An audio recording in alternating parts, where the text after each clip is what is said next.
자, 말씀의 은혜 가운데 또 우리 들어갑니다. 제목 한번 같이 읽겠습니다. 시작. 삶의 우선순위가 무엇인가? 삶의 우선순위가 무엇인가? 라는 제목으로 여러분과 은혜를 나눕니다. 히브리서 11장 6절 한 절만 읽습니다. 시작. 믿음이 없이는 하나님을 기쁘시게 하지 못하나니 하나님께 나아가는 자는 반드시 그가 계신 것과 또한 그가 자기를 찾는 자들에게 상 주시는 이심을 믿어야 할지니라. 아멘. 미국의 여론조사 기관이 있어요. 퓨 리서치 센터라고. 이 기관에서 한국을 포함해서 선진국 17개의 나라 성인 한 19,000명을 대상으로 조사를 했어요. 여론조사를 물은 거예요. 뭐를 물었을까요? 이런 걸 물었답니다. 당신의 삶에서 무엇이 삶을 의미 있게 만듭니까? 삶의 이제 1번이 뭐냐 이거예요. 뭐가 가장 좀 중요하고 소중하다고 생각하십니까? 뭐라고 답했을까요? 17개국 가운데 14개국에서 14개 나라에서 가족이 제일 중요하죠 그랬어요. 패밀리. 우리 아이들이 중요하죠. 남편이 중요하고 아내가 중요합니다. 가족이 중요합니다 그랬어요. 가족을 1순위로 꼽지 않은 나라가 그러면 17 빼기 14? 세 나라예요. 가족이 1등이 아닌 거야? 어느 나라냐? 스페인, 대만, 그리고 우리나라였어요. 자, 스페인은 뭐라고 대답했을까? 투 떠오르세요? 건강이라고 답했어요. 소하고 싸우려면 건강해야지. 뭐 그러는지 어쩌는지 아무튼 건강해야 된대. 헬스가 1번이라는 거예요. 건강해야 된다. 그래야 인생의 의미가 있다. 대만은 뭐라고 답했을까요? 대만은 사회적인 시스템이 1등이었어요. 아마 이해가 되시죠? 지금 중국과의 갈등도 있고, 여기 좀 진영이 틀리잖아요. 그죠? 사회주의, 여기는 어때요? 자본주의, 민주주의 이러니까 사회 시스템이 중요하다. 그리고 또 뭐 중국 민족이 좀 관계를 중시해요. 뭐 친구라든가 뭐 이런 아무튼 사회 시스템을 중요시 하더라고요. 그러면 이제 궁금합니다. 대한민국은 우리나라는 뭐라고 답했을까? 뭐가 삶을 의미 있게 하는가? 여러분 놀라지 마십시오. 물질적인 풍요를 1등으로 꼽았습니다. 돈이 많아야 된다. 그래야 인생에 의미가 있다는 거예요. 뭐 다른 나라라고 이 물질적인 풍요를 언급한 비중이 낮느냐? 절대 그렇지 않습니다. 전체적으로 삶에 의미 있는 요소 이걸 이제 꼽는데 가족 이게 이제 가장 많았어요. 한 38% 되는 거예요. 38%. 전부 패밀리 이러잖아요. 그죠? 그다음에 직업적인 성취, 오큐페이션. 직업적으로 뭔가 의미 있게 막 지내고 그죠? 사회에서 역량을 좀 발휘하고 이런 직업적인 성취가 25%. 그다음에 이제 물질적인 풍요, 매트리얼 웰빙 요게 한 19% 정도 됐어요. 많이 꼽았단 말이에요. 모든 국가에서 물질적인 풍요는 돈이 많아야 좀 인생 의미가 있지. 이게 상위 5개 항목에 다 포함이 됐어요. 근데 물질적인 풍요가 1등인 나라는 한국이 유일했다는 거예요. 이게 좀 특별하죠. 그죠? 더군다나 이제 우리나라 데이터를 좀 보니까 파트너와의 관계라든지 친구나 이웃과의 관계가 좋아야 된다. 이래야 의미가 있다. 이런 인간관계가 중요하다. 이렇게 응답한 비중이 현저히 낮았어요. 그러면 그냥 대충 넘어가도 돼. 이런단 말이야. 가장 놀라운 거 인생에서 인생의 의미가 있으려면 자연활동 또 야외활동 또 취미생활 이런 게 아주 중요하다. 이렇게 꼽는 비중도 비교국들 중에 최하위였습니다. 대수롭지 않게 생각하는 거야. 여러분 어때요? 이 데이터를 보니까 현재를 살아가는 우리 모습이 여실히 보이는 것 같지 않습니까? 삶의 우선순위가 어디에 있는가 우리나라 국민들이 이게 뭐 나타났다고 해도 과언이 아니다 이 말이에요. 여러분 생각해 보세요. 우리나라를 현재 가장 뜨겁게 하는 핫 이슈 이게 뭡니까? 정치 문제 빼놓고 핫 이슈가 뭐예요? 전부 경제 문제예요. 그죠? 부동산 문제 세상에 2017년에 막 이랬던 가격이 지금 보니까 이렇게 올랐대. 나만 그냥 벼락거지가 됐어. 가만히 있다가 막. 뭐 실업난, 구직, 천정 실업, 코로나 때문에 가게 문 닫았잖아. 이런 소상공인 문제, 이런 경제 문제가 핫 이슈란 말이에요. 인간관계나 여가활동이 최하위권이었다. 이건 참 씁쓸한 얘기죠. 좀 각박하게 살아가는 우리 현실 같아 보입니다. 자, 요게 이제 신문 기사 내용이었고요. 여론조사 데이터는 그렇다고 치고 제가 이제 여러분에게 똑같이 질문을 던지는 거예요. 여러분 어떻게 대답하실래요? 여러분 인생을 의미 있게 하는 게 뭡니까? 뭐가 인생을 그렇게 의미 있게 합니까? 말 그대로 이제 우선순위가 뭐예요? 가장 소중하게 생각하는 것이 뭡니까? 이렇게 물어본다면 여러분 어떻게 대답하시겠냐 이 말이에요. 나 가족이 중요하죠. 직업적인 성취 이게 좀 있어야죠. 아니요, 나는 좀 건강해야 된다고 생각해요. 아프니까 필요 없더라고. 아니면 사회적인 좀 안정된 시스템이 필요하다고 생각합니다. 아니면 뭐니 해도 뭐니지. 다른 사람도 그렇게 대답하는 나도 똑같아요. 여러분 물질적인 풍요가 가장 중요하다고 답변하시겠습니까? 질문 하나 더 드려요. 자, 그렇다면 혹시 그 인생의 우선순위에 믿음과 신앙은 몇 번째 위치합니까? 미국에서 답변을 하는데요. 이 믿음이 제일 중요하다. 이렇게 응답한 비율이 여러분 15%였어요. 미국민들 중에서. 우선순위 4위가 됐어요. 네. 신앙이 중요하다. 믿음이 중요하다. 미국에서 15% 정도가 나왔단 말이에요. 믿음이 상위 5위 응답 항목에 포함된 국가는 미국이 유일했어요. 다른 나라는 뭐 거의 하위권입니다. 이런 건 참 부러운 부분이죠.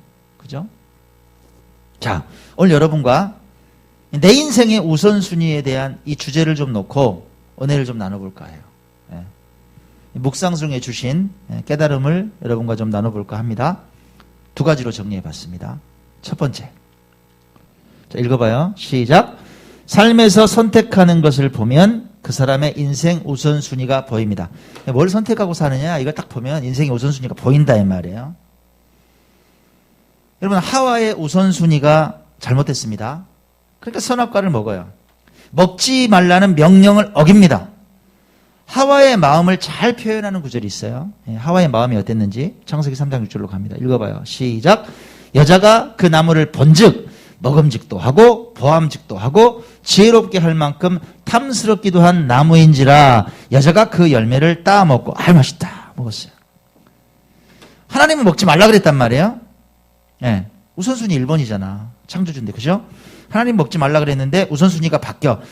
계속 쳐다보니까 맛있어 보여. 뱀이 말하는 게 진짜 같아. 너 지혜롭게 될 거야. 진짜 그럴 것 같은데? 야, 저 광택 봐라. 진짜 좋다. 호기심이 계속 가는 거예요. 여러분 이게 죄로 빠져 들어가는 공식이란 말이에요. 우리가 일상생활 살다가도 그죠? 하나님께서 주신 그 명령에 제어당하는 사람이 있어요. 통제가 되는 사람. 에? 유혹은 다 올 수 있죠. 근데 하나님의 명령이 통제하는 사람, 그러니까 삶의 우선순위가 믿음인 사람은 죄의 유혹을 어때요? 그래서 대다수를 넘긴단 말이에요. 그죠? 이게 바뀌면 문제가 생긴단 말이에요. 우선순위가 바뀌어.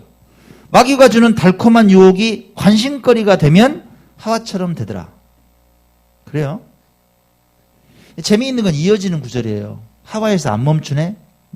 어때요? 자기도 먹고 열매를 따먹고 읽어봐요. 시작.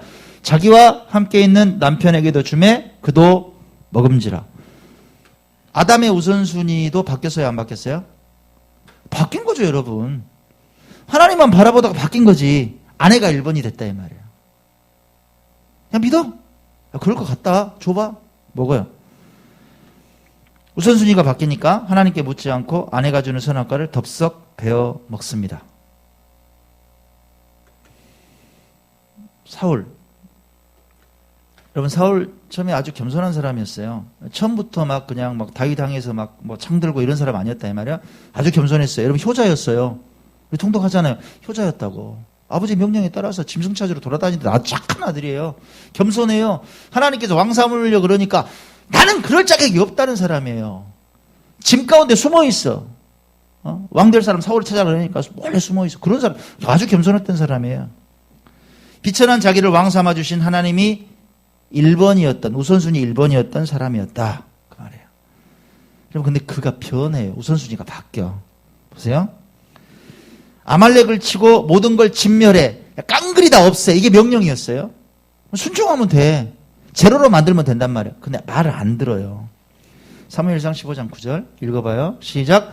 사울과 백성이 아각과 그의 양과 소의 가장 좋은 것 또는 기름진 것과 어린 양과 모든 좋은 것을 남기고 진멸하기를 즐겨 아니하고 가치 없고 하찮은 것은 진멸하니라. 무슨 말이에요? 먹음직하게 보이는 좋은 가축이 우선순위가 됐단 말이에요. 하나님께서는 제껴 그런데 안 제낀다고. 잠깐만요. 이거 괜찮아 보이는데 기름기가 질질 흐르는데 이거 좀 남겨야 되지 않아요? 불순종. 그죠? 우선순위가 바뀐 거예요. 하나님 말씀이 안 들어와 귀에. 그 어때요? 그가 변하니까 또 어떤 일도 있었어요? 전쟁을 앞두고 제사장을 기다려야 되잖아. 그죠? 그러니까 어때 분위기 만든다고 자기가 제사 드려버려. 그냥 기다리지도 않고. 우선순위가 바뀌었죠? 자기보다 인기가 높아지는 사위 다윗을 죽이려고 쫓아다닌단 말이에요. 보세요, 여러분. 신앙에서 떠나서 세상의 욕심이 우선순위가 된 인생의 모델 같아 보입니다. 사울 보면 순서가 바뀌었어요. 자, 바울의 동역자들이 참 많습니다. 성경에. 그죠? 바울의 동역자들이 많아요. 처음에 보면 다 믿음이 충만했겠죠. 주를 위해서 삶을 드린다고 나섰던 사람들이잖아요. 그죠? 성결을 위해서 목숨을 걸었던 바울을 도왔으니까. 그죠? 근데 그 우선순위가 유지되지 않고 변질된 사람들도 성경에 나타난다 이 말이에요. 네, 우선순위가 뒤바뀌어. 누가 생각나세요, 여러분? 데마가 대표적입니다. 처음에는 그런 사람이 아니었어요. 자, 골로새 4장 14절에 바울이 문안 인사를 이렇게. 자, 봐요. 시작. 사랑을 받는 의사 누가와 또 데마가 너희에게 문안하느니라. 이 정도 표현을 했으면 어때요? 충성된 사람이지. 그죠? 믿음의 사람이란 말이에요. 최고다. 내 사역을 위해서 정말 물심양면으로 그렇게 조력하는 사람이다. 믿음의 동역자다. 이랬던 사람이란 말이에요. 수족처럼. 근데 이제 우선순위가 변한 것 같아. 디모데후서 4장 10절로 갑니다. 읽어볼까요? 시작. 데마는 이 세상을 사랑하여 나를 버리고 데살로니가로 갔다. 뿅 사라졌다. 뭘 선택했어요? 세상을 선택했다 이 말이에요. 그의 선택을 보면 그의 인생이 보이죠. 그죠? 바울 버려요. 나를 버리고. 이걸 직접적으로 이렇게 표현할 정도로 상처 많이 받았다는 얘기야. 바울도. 나를 버렸어. 예. 대만은 보니까 세상을 이제 사랑해. 세상을 사랑해서 갔어. 우선순위가 세상이 됐다 이 말이에요. 복음을 전하기 위해서 그렇게 뛰어다녔던 데마가 아니라 세상을 사랑해서 그 번화하다는 데살로니가로 가서 잘 놀고 있더라 그 말이에요. 여러분 믿음이 끝까지 가면 좋은데 변질되는 사람 많습니다. 많이 보시지 않아요? 예. 네. 하루아침에 변해요 여러분. 추해야 된다. 우선순위가 바뀐다. 우리도 끊임없이 뭔가를 선택하고 행동을 하죠. 그죠? 예. 여러분 그 선택을 보면 그 사람의 우선순위가 바로 드러나요. 인정하시겠어요? 바로 드러나요. 그 사람 인생관이 어떤지 바로 드러난다 이 말이에요. 갈정교회 리모델링 하고 있습니다. 시골교회 리모델링 하고 있어요. 네, 현장 사진 하나 보여드릴게요. 짜잔, 누구 같습니까? 네, 뒷모습만 보시면서 지금 예배 시간에 지금 빙긋이 웃고 있는 한 사람이 있습니다. 열심히 이제 병일이가 칠했어요. 그 모습이에요. 보면 시커하죠, 막 전부. 이게 이제 막 점점 막 변하고 있는 그런 모습입니다. 열심히 했어요. 뭐 공사, 전기공사 열심히 해서 지금 뒤바뀌고 있습니다. 근데 이제 공정이 빠른데 여러분 이제 공정이 빠르니까 또 뭐도 지출이 돼요? 갖고 있는 예산도 이제 빠르게 지출이 된단 말이에요. 공정 끝나면 막 바로바로 막 결제해주고 재료도 막 사서 내리고 이래야 되니까. 그래서 이제 목사님께 제가 문자를 좀 드렸어요. 무슨 문자를 드렸냐? 목사님 좀 교회에서 부담하시기로 한 금액 좀 입금을 좀 부탁을 드릴게요. 하고 이제 제가 정중하게 요청을 좀 드렸어요. 저희가 이제 마련한 후원금이 있고 교회에서 조금 이제 부담하시기로 한 금액이 있단 말이에요. 답변이 와요. 답신이 딱 오는데 뭐라고 오느냐? 딱딱 긁어도 200밖에 없습니다. 지금. 나머지는 12월 말까지 말미를 주세요. 이렇게 이제 문자가 왔어요. 그럼 되지 않습니까? 그렇잖아요. 제가 아니요 안 되는. 저는 그렇게 말 못하죠. 그래야죠 목사님. 문제 없습니다. 괜찮습니다. 이제 뭐 공정이 좀 빨리 가니까 일단 뭐 상황이 되시면 좀 보내달라고 한 건데 뭐 지금 이제 되는 대로 그냥 좀 입금해 주시고 나머지는 뭐 그렇게 하세요.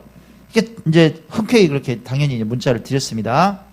근데 이제 그 순간에 어떤 한 생각이 저한테 이렇게 떠오르는 거예요. 그러면서 좀 쓴웃음이 지어지더라 이 말이에요.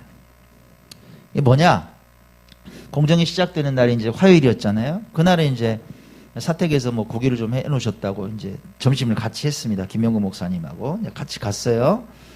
근데 이제 뭐 이렇게 식사하면서 얘기를 하시는데 그러는 거예요. 아, 다음 주 화요일 날은 시간이 본인이 안 나기 때문에 점심 이런 거 못 챙기고 이러니까 알아서 드셔야 된다고 그래요. 뭐 별로 묻지도 않았는데 막 대답을 뭐 말을 하시는 거예요. 그래서 이제 그러세요. 뭐 걱정 마세요, 목사님. 예, 안 계시는 게 더 편합니다. 저희 그냥 알아서 잘 할 거니까 걱정 마세요. 그랬어요.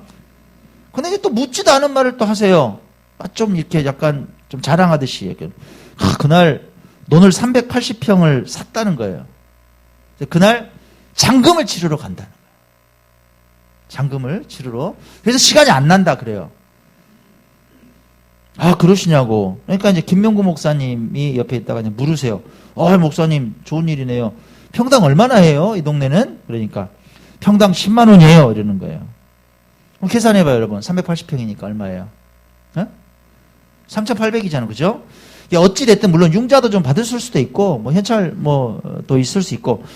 근데 어찌됐든, 아무튼 3,800만 원 만들어서 땅 사서 농사 짓게 됐다, 이 말이에요. 그동안은 임대로만 지으셨으니까, 축하할 일이지. 그죠? 축하할 일이죠. 근데 이제 아까 제가 문자 보내고 이제 그 시점을 한번 다시 돌아가 봐요. 그 생각이 난 거예요. 그 사택에서 밥 먹을 때 이 생각이 쭉 떠올라. 그러면서 어떤 생각이 전부 오버랩이 되냐면 그 순간에 제가 봤던 그동안 그 예배당의 모습, 사택의 모습, 또 목사님의 일상, 이게 막 겹쳐져서 오는 거예요. 동시에. 이게 이제 유아실 이번에 뜯었을 때 사진이에요. 여러분 보이세요? 제가 놀랬어요. 뜯으면서 전부 썩은 거야, 옆에가. 뭔지는 말할 것도 없고요. 아무튼 처참했어요. 예. 거기가 원래 한 2m 정도 유아실에 거의 폐자재가 다 쌓여 있는 거야. 그게 예배실에서 다 보여. 그렇게 살았어요. 여러분 생각해보세요. 이렇게 예배 드리는데 저게 한 1.5m 유리창문이 빵 있는데 가려지지도 않고 막 쓰레기가 차 있다고 생각해봐. 그랬던데요, 여기가. 그 모습이 떠올라. 지금도 예배당에 가면 막 이제 예배당 입구에 가면 막 버려진 화분 막 이런 게 널려 있거든. 그건 내일 다 버릴 거예요. 내일 폐기물 줘라 그랬어. 그런 생각. 그리고 이제 교회 사택하고 창고를 예쁘게 지어놨단 말이에요, 옆에다. 피아노도 있고 주방도 있고 화장실도 있고 좋아요, 식당이. 한 10평 돼. 근데 그 식당에 지금 뭐가 있다? 고구마가 들어차 있단 말이에요. 이게 이제 그 목사님 페이스북에서 제가 다운받은 거예요. 농사 지었다고, 고구마 엄청 지었다고 막 너무 좋으셔가지고 이렇게 이제 올려놓으셨더라고요. 농사 짓는데 엄청 열심히세요. 목사님 일상 보면. 페이스북 보면 거의 수확하거나 농사 짓는 얘기예요.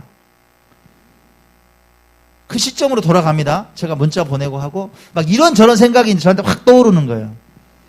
그러면서 이런 생각이 들어요. 땅 사려는 열심히 10분의 1만 있었어도 예배당 저렇게 방치하진 않았을 거야. 이해 가요, 여러분?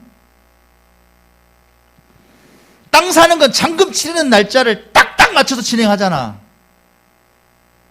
밖에서는 그거 약속 어기면 계약 파기되니까 하루에 어김없이 그냥 그 시간에는 딱 무조건 못을 박잖아요, 일주일 전에. 나는 그때 시간이 안 된다. 그 돈 밀어 넣어야 된다, 이거야. 잔금 치르는 날짜, 땅 사는데 잔금 치르는 날짜는 딱딱 맞춰서 진행하는데 예배당을 위해서 먼저 헌신하려는 마음은 없네? 하는 생각이 이제 저한테 들더라고요. 조금 씁쓸하더라고. 마음이 허탈했어요. 여러분, 제가 너무 편파적으로 봅니까? 누구 하나 매장시키려고 제가 이런 얘기해요? 아니요. 제가 무슨 억하심정이 있어서 이렇게 말하겠습니까? 이 목사님의 우선순위는 뭐예요, 여러분? 제가 볼 때는 농사였어요. 참 안타깝게. 농사더라고. 땅이더라고. 목숨 걸어버리는 것 같아. 땅 막. 비닐하우스, 고구마, 벼 수확 막. 중요하죠, 물론. 자립해야 되니까. 농촌교회 힘드니까 그렇게 열심히 살아야지. 근데 우선순위가 완전히 바뀌어버렸더라 이거야. 자, 보니까.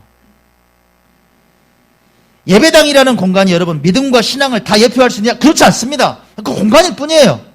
하지만 드러난 상황들을 따라서 제가 판단을 해보니까 이 목사님의 삶의 선택을 좀 보고 나니까 이분이 과연 신앙이나 믿음이 최우선순위일까? 1번일까? 좀 의구심이 들더라 이 말이야. 안타까운 얘기.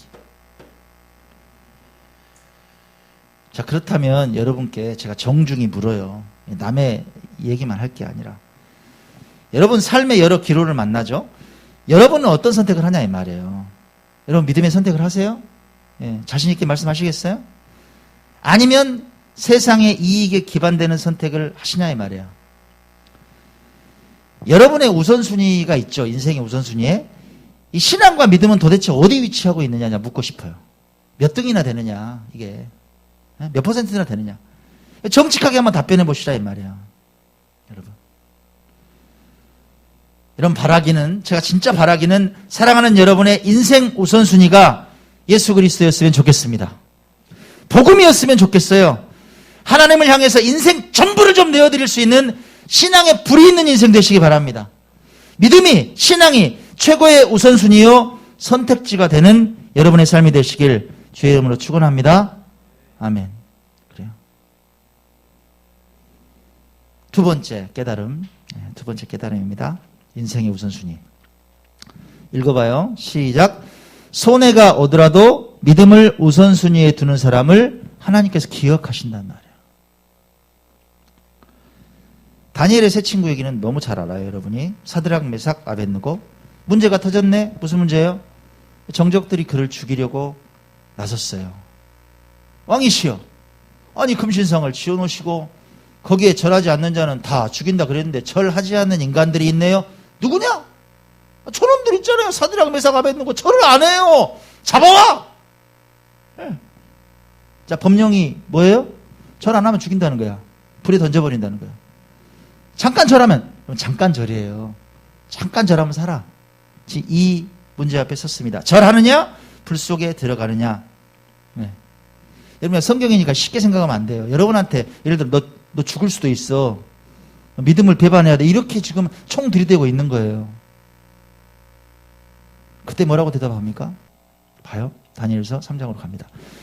읽어봐요. 시작. 왕이여, 우리가 섬기는 하나님이 계시다면 우리를 맹렬히 타는 풀무불 가운데에서 능히 건져내시겠고 왕의 손에서도 건져내시리이다. 그렇게 하지 아니하실지라도 왕이여, 우리가 왕의 신들을 섬기지도 아니하고 왕이 세우신 금신상에게 절하지도 아니할 줄을 아옵소서. 인생의 우선순위가 보여요, 안 보여요? 분명하지. 그죠? 예. 죽음도 불사하는 믿음이라 이 말이에요. 신앙과 그 어떤 것도 바꾸지 않겠다 이거예요. 이런 사람들을 하나님께서도 우선순위에 두신다 안 두신다? 우선순위에 두신단 말이에요, 여러분. 단순하지 않아요? 하나님께서 우선순위에 두세요. 그래서 살려내시잖아. 살려내신단 말이야. 여러분, 이 사드락, 메삭, 아벳느고처럼 이 믿음의 선택을 하는 경우 힘겨워요. 그죠? 힘겹습니다. 우선순위가 믿음인 삶에는 어려움이 가로막고 있는 경우가 대부분이에요. 힘겨워. 과거에도 그랬어요. 오늘은요. 오늘도 마찬가지야. 내일은 바뀌어요? 내일도 마찬가지. 바뀌지 않는단 말이야. 하지만 다니엘의 세 친구를 구하셨던 하나님의 손길이 그 사람의 인생 가운데 머무는 것을 봐요. 히브리서 기자의 권면을 다시 한번 새겨봅시다. 히브리서 10장 쭉 읽어봐요. 시작. 믿음이 없이는 하나님을 기쁘시게 하지 못하나니 하나님께 나아가는 자는 반드시 그가 계신 것과 또한 그가 자기를 찾는 자들에게 상 주시는 이심을 믿어야 할지니라. 기억하시란 말이에요. 믿음이 우선순위가 되지 않고 하나님을 기쁘게 할 수 있는 방법이 없다. 없어. 이것 또한 기억하시라 이 말이에요. 믿음이 우선순위가 된 사람들을 찾고 하나님이 찾으신다는 거예요. 믿음이 있는 사람들을 찾으신다. 그리고 그들에게 상 주신단 말이에요. 상 주신다. 믿으세요? 상 주신단 말이에요. 좋은 것을 주신다. 옛날 생각이 좀 나더라고요. 여러분, 제 평신도 때, 그죠? 평신도 생활만 20몇 년 했으니까, 그죠? 청년 때부터 계속 한 교회에서, 그죠? 뭐 집사, 안수 집사, 제가 장로 피태까지 받았으니까. 그리고 이제 그냥 나는 전도사로 개척하려고 그냥 개척하고 나왔단 말이야. 이제 잘 보이시는지 모르는데 지금 옛날 사역하던 사진이 몇 장 있어요. 여기가 지금 그때 성전 새롭게 비전센터 지었을 때 커피숍이에요. 디자인 이쁘지 않아요? 이런 디자인들 다 했었죠. 그때 2012년도에. 이게 이제 방송국이에요. 거기 거의 MBC처럼 생겼어요. 여러분. 부스가 쫙 있어가지고 믹서기만 1억짜리 있었어요. 방송 장비만 한 30억 되는 장비. 어마어마합니다. 이 사역을 총괄을 다 했었어요. 부원만 한 30명 됐어요. 네. 뭐 찬양 사역, 방송 사역, 네. 또 뭐 담임 목사님 부흥 집회 그 하셨던 원고를 가지고 제가 책으로 출판까지 했잖아요. 그죠? 생명의 말씀서에서. 누가 시켰냐? 시킨 사람 없어. 좋은 거예요, 그냥. 너무 좋아. 그렇게 돕고 싶었어요. 그 감동을 하나님께서 주시는데 어쩔 도리가 없는 거야. 누가 시키지 않아도 했어요. 돌아보면 참 행복하게 사역했어요. 인생의 우선순위가 어떻게 되어 있는 거예요? 죄송한 말로 집보다 교회가 1번이에요. 교회가 1번이었어. 그다음에 하나님의 마음을 기쁘게 해드리는 선택을 하기 위해서 참 많은 걸 접었어요. 여러분 알다시피 직장도 접었고 인생의 가장 밑바닥까지도 한번 내려가 봤습니다. 그렇게 사니까 다른 사람들은 와 잘한다 진짜 멋있게 사네 이랬을 것 같아요. 별스럽게도 교회 다닌다 그랬어요. 그런 말 많이 들었어요. 이해를 못했어요. 왜 저렇게까지 다녀야 돼? 좀 극성스럽다고 했다 이 말이에요. 구미에서도 직장 끝나면 오는 거야. 경상북도 내가 구미에 있었잖아요. 익산에서도 광주로 오는 거야. 전주에서도 오는 거야. 오로지 한 교회였어요. 한 목회자. 맡겨진 사역을 그렇게 충성스럽게 했어요. 극성스럽다고 말을 들으면서도 그렇게 살았어요. 자, 제 과거가 그랬고 좀 현실로 돌아와 봅니다. 지난 수요일 날 진상희 집사님이 전화를 했더라고요. 네. 장인어른 수술이 잘 끝났잖아요. 네. 잘 끝나서 본인이 또 이제 그 전대 문봉주 교수한테 전화를 직접 했대요. 너무 수술하느라고 고생하셨다고 고맙다고. 잘 끝났어. 그러면서 이제 너무 본인도 역할을 한 것 같아서 기쁘다고 나한테 전화를 했더라고. 나 수고했다고 말했어요. 그때 또 보조기, 이게 보조기예요, 여러분. 뒤에 있는 게. 전대에서 또 보조기 할래 말래 물어보니까 한다 그랬더니 세상에 40만 원 현찰로 내놓으라 그랬대. 깜짝 놀래가지고 우리 고수진 사모님이 김일사님 여기 보조기 하나 하는데 40만 원 달라 그러는데 기다리라고 광주업체 연락해갖고 바로 택배로 와버려. 그냥 끼웠어. 수술비도 정산을 해보니까 여러분 허리 수술하면 아시죠? 비급여 항목이 얼마나 많아요. 돈 1,000만 원 가까이 가는 경우가 태반이라 그러더라고. 서울 가서 이제 밥은 막 900만 원, 1,000만 원. 아마 우리 손 집사님이 증인이 있다 물어보세요. 예, 그냥 끄덕끄덕 하시잖아. 그 정도는 나오죠. 전대서 세상에 그 과장님이 직접 집도를 해서 했는데 여러분 350만 원에 끝냈어요. 비급여 항목이 거의 없는 거야. 누가 조치한 거야? 진 집사님이 조치한 거야. 넣지 말라고 부탁한 거예요. 예, 그렇게 됐더라고. 덕 많이 받죠. 고맙다고 인사를 했어요. 아니 그런 소리 들으려고 전화한 게 너무 본인도 기뻐서 전화했다고 이렇게 이제 도란도란 얘기를 하는데 그러면서 본인이 지난주에 대표기도 때 본인이 서원했잖아요. 왜 그렇게 서원했는가 하는 이유를 말을 해주더라고. 이런 얘기예요. 제가 지난주 토요일 날 이제 이야기하면서 제2대 건축위원장을 좀 맡아달라 이렇게 좀 부탁을 했단 말이에요. 그러니까 그 일이 기쁜 일이긴 한데 부담이 엄청 되더라는 거예요. 그렇잖아요, 여러분. 한번 생각해 보세요. 지금 우리가 독림동에서 여기로 이전하면서도 역할을 했죠. 진상희 집사가. 그죠? 근데 다시 짐을 지라는 얘기잖아, 내가. 짐 좀 져라. 대표에서 짐 좀 져라. 이 말이잖아. 부탁이잖아. 근데 부담이 가더래요. 근데 이제 본인이 또 오랜만에 내려와서 저는 오랜만에 왔으니까 대표기도 그동안 못하니까 좀 한번 해라 하고 이제 순서를 준 것 뿐이에요. 본인이 대표기도라 기도문을 좀 쓰려고 공유 목양실 3층으로 올라간 거예요. 타이핑을 하려고. 근데 중요한 건 본인은 이미 수기로 다 정리를 해놓은 거예요. 볼펜으로 다 정리를 해놨어요. 그것만 타이핑을 좀 하려고 3층에 올라갔대요.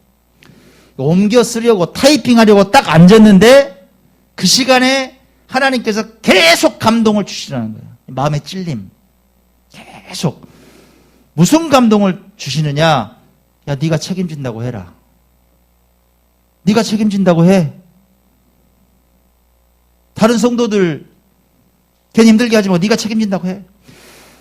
그 역할은 책임지는 역할이잖아. 건축위원장은. 네가 약속해. 계속 고민하고 신랑이 했대요. 주님께 항변했다는 거예요. 아, 주님, 저 사업 번창하고 있고 뭐 괜찮지만 아시다시피 빚이 많잖아요. 사업하는 사람 빚이 많잖아. 빚이에요, 다. 빚이 많잖아요. 근데 또 1억이 넘게 교회를 위해서 헌신해야 돼요, 제가? 또요? 반문했다는 거예요. 그래, 네가 책임진다고 해. 동일하게 계속. 그 감동을 물리칠 수가 없어서 그때 기도문을 바꿨다는 거예요. 없는 얘기를. 자기 입술로 선포한다고. 내가 건축위원장 돼서 교회비 책임지고 싶다고. 그때 선포했다는 거야. 그때 바뀌었다는 거예요. 그 얘기를 하더라고. 여러분 묻습니다. 참 별스럽게 교회 다니는 집사님 아니에요? 별스럽잖아요. 서울로 이미 갔어요. 집이 김포라고 여러분. 원래 서울에서 사업하던 사람이에요. 서울의 교회 셀 수도 없어요. 좋은 교회 너무 많지. 좋은 목사님 별처럼 많아. 너무너무 많아. 신앙생활할 거처가 얼마나 많아요. 그죠? 근데 이 작은 교회, 이 보잘것없는 목사, 이 작은 수의 공동체 식구들과 함께 믿음의 길을 가고 싶다? 이거 어떻게 설명해요, 여러분? 그래서 저는 여러분 히브리서 기자의 말씀을 저는 이해를 한다 이 말이에요. 제게 주시는 상 같아. 이해 가세요? 저한테 그렇게 말씀하시는 것 같아요. 목사야, 너 그렇게 살았잖아. 눈물 뿌리면서 한 교회, 한 목회자 위해서, 그리고 하나님 나라를 위해서 네가 살았잖아. 그때 내가 기뻤다. 내가 기뻤다. 너처럼, 아니 너보다 더 힘있게 사역할 동역자다. 내 상이다. 나 그렇게 이해가 되는데. 그럼 지금 여기 함께 있는 여러분들은 뭐예요? 여러분들 상이에요, 저한테. 상이더라고. 우리 윤 목사님도 상이더라고. 귀한 목사님 만난 것도 상이고, 우리 차 집사님, 손 집사님, 박 집사님, 윤 집사님, 우리 조 집사님, 사랑하는 우리 가족들이 저한테 다 상이더라 이 말이에요. 할렐루야. 여러분도 이런 복 받으시기 바랍니다. 손해가 오더라도 믿음을 지켰더니 기억하시더라 이 말이에요. 상을 후히 베푸시더라. 내 인생의 우선순위를 하늘나라에 뒀더니 모든 것을 더하여 덤으로 주시더라 이 말이에요. 결론을 맺으면서 여러분들 축복하기 원합니다. 그 사람의 삶의 선택을 보면 그 사람의 우선순위가 보입니다. 사랑하는 여러분이 믿음의 강한 용사가 되시기 바랍니다. 삶의 우선순위가 저 하늘에 있는 하나님 기뻐하시는 인생 되시기 바랍니다. 그래서 풍성한 상급, 축복의 열매를 이 생과 내 생에서 넘치게 받는 귀한 성도가 되시길 주의 이름으로 간절히 축원합니다.